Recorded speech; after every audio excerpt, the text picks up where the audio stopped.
November roadmap is out and we got a lot of upcoming events that should be enough to recover our saving for Factor Shyura in the future.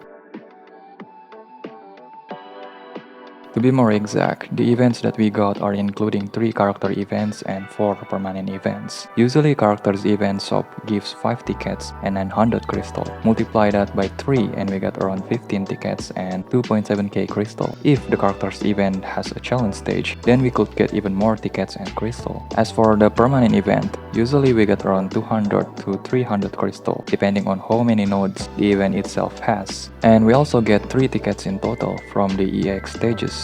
Now multiply that by 4 and we get a total of 12 tickets and around 800 to 1.2k crystal. The great news is, November's banner are an easy skip if there is no one here that is your waifu. First we got Diana. She looks so gorgeous, but unfortunately I have to pretend that I see nothing. As for her skills, you can think of her as a reverse version of Alma. If Alma revives your dead allies, Diana gives a buff that has a similar effect. It is called an emergency device buff, where if any of your allies died when they had this buff, then they will be revived.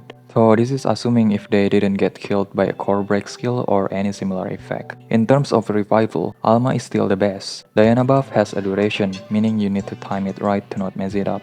So that is not the only skill Diana has. Moving on, we have RGB Sirius. They are basically a new faction to this game called Remodeled or Recolor version. As for her kids, let's wait until she's in the game. What is important is, I heard that in the CN version of the game, you get free pulls whenever the Recolor banner is up. So let's see if the global version will also get that. Last in line we have Ying Mei. Ying Mei is the reason why I rated Beslard as an undeserving unit to be put in the triple S tier. Surely they do have a different role, but buff wise, Ying Mei is better. What buff you might ask? Let's just wait until they're in the game, because I'm worried that the global will have a slightly different wording for their skills. If you wanna pull, however, Ying Mei and RGB Sirius is pretty okay. But if you don't wanna pull and you have the regular Sirius and Nina, then I got good news for you, cause they get their UEs, so you can work on their UEs instead. Sirius UE is definitely gonna make her even more OP as a DPS and as an assassin in Arena, especially if you equip her with a Phantom Cat orb.